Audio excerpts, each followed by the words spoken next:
Hey everybody, we're going to do January 24th or day 24, however you're keeping up with it. From the 1 year chronological study Bible is what we're actually reading in, but it's the 1 year chronological Bible.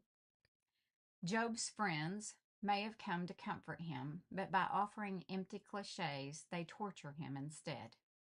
Even his extended family stays far away. However, God's silence causes Job more angst than his friends and family do.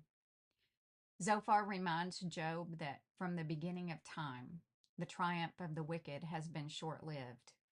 Death will be their inheritance. Job is not comforted by Zophar and counters that wicked people prosper, live in safety, and appear to go unpunished by God. Job continues his self defense by exonerating himself and falsely accusing God. Job wants to put God on trial with himself acting as prosecuting attorney and jury.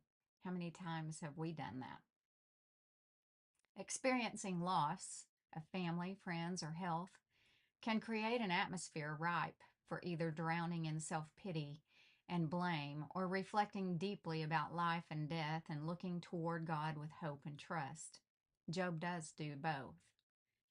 He kind of works through it, and that's what this book is about. So Job's sixth speech, it's a response to Bildad, and we're beginning in Job chapter 19, verse 1. Then Job spoke again. How long will you torture me? How long will you try to crush me with your words? You have already insulted me 10 times. You should be ashamed of treating me so badly. Even if I have sinned, that is my concern, not yours. You think you're better than I am, using my humiliation as evidence of my sin, but it is God who has wronged me, capturing me in his net. I cry out, help, but no one answers me. I protest, but there is no justice. God has blocked my way, so I cannot move. He has plunged my path into darkness. He has stripped me of my honor and removed the crown from my head. He has demolished me on every side, and I am finished. He has uprooted my hope like a fallen tree. His fury burns against me. He counts me as an enemy. His troops advance. They build up roads to attack me. They camp all around my tent. My relatives stay far away, and my friends have turned against me. My family is gone, and my close friends have forgotten me. My servants and maids consider me a stranger. I am like a foreigner to them. When I call my servant, he doesn't come. I have to plead with him. My breath is repulsive to my wife. I am rejected by my own family. Even young children despise me. When I stand to speak, they turn their backs on me. My close friends detest me. Those I loved have turned against me. I have been reduced to skin and bones and have escaped death by the skin of my teeth. Have mercy on me, my friends. Have mercy, for the hand of God has struck me. Must you also persecute me like God does? Haven't you chewed me up enough? Oh, that my words could be recorded. Oh, that they could be inscribed on a monument, carved with an iron chisel and filled with lead, engraved forever in the rock. But as for me, I know that my Redeemer lives, and he will stand upon the earth at last. And after my body has decayed, yet in my body I will see God. I will see him for myself. Yes, I will see him with my own eyes. I am overwhelmed at the thought. That's the most important verse in Job. How dare you go on persecuting me, saying it's his own fault. You should fear punishment yourselves, for your attitude deserves punishment. Then you will know that there is indeed a judgment. Zophar's second response to Job. Then Zophar the Naamathite replied, I must reply because I am greatly disturbed. I've had to endure your insults, but now my spirit prompts me to reply. Don't you realize that from the beginning of time, ever since people were first placed on the earth, the triumph of the wicked has been short-lived, and the joy of the godless has been only temporary? Though the pride of the godless reaches to the heavens and their heads touch the clouds, yet they will vanish forever, thrown away like their own dung. Those who knew them will ask, where are they? They will fade like a dream and not be found. They will vanish like a vision in the night. Those who once saw them will see them no more. Their families will never see them again. Their children will beg from the poor, for they must give back their stolen riches. Though they are young, their bones will lie in the dust. They enjoyed the sweet taste of wickedness, letting it melt under their tongue. They savored it, holding it long in their mouths. But suddenly the food in their bellies turned sour, a poisonous venom in their stomach. They will vomit the wealth they swallowed. God won't let them keep it down. They will suck the poison of the cobras. The viper will kill them. They will never again enjoy streams of olive oil or rivers of milk and honey. They will give back everything they worked for. Their wealth will bring them no joy, for they oppressed the poor and left them destitute.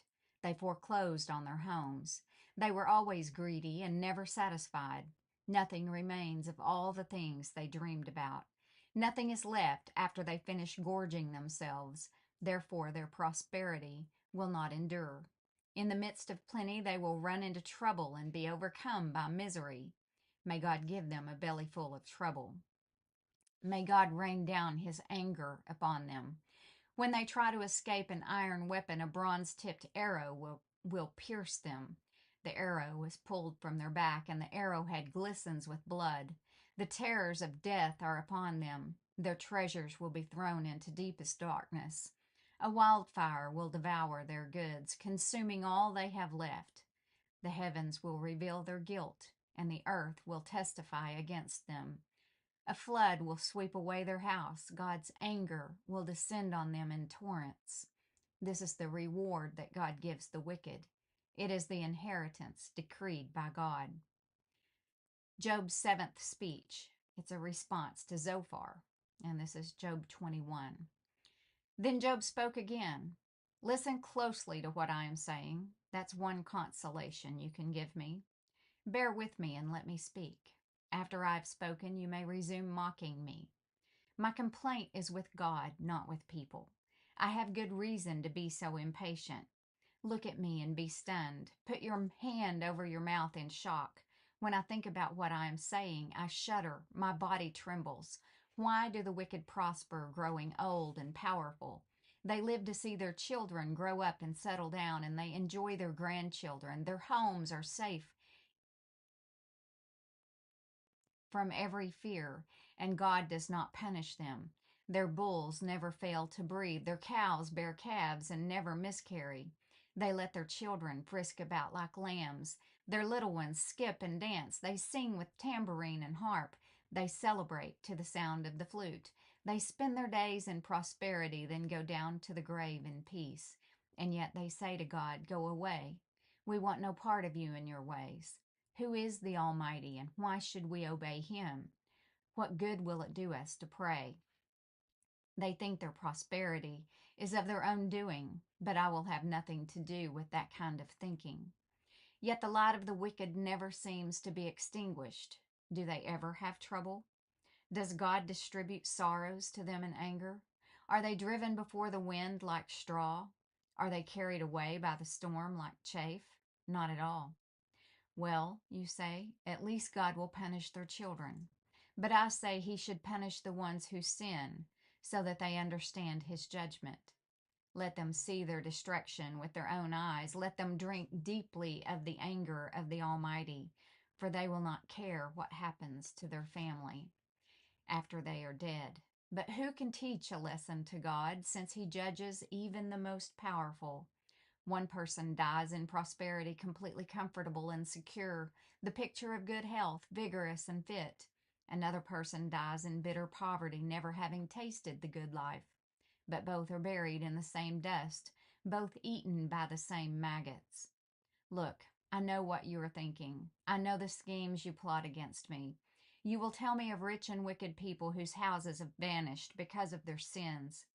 But ask those who have been around, and they will tell you the truth. Evil people are spared in times of calamity and are allowed to escape disaster. No one criticizes them openly or pays them back for what they have done.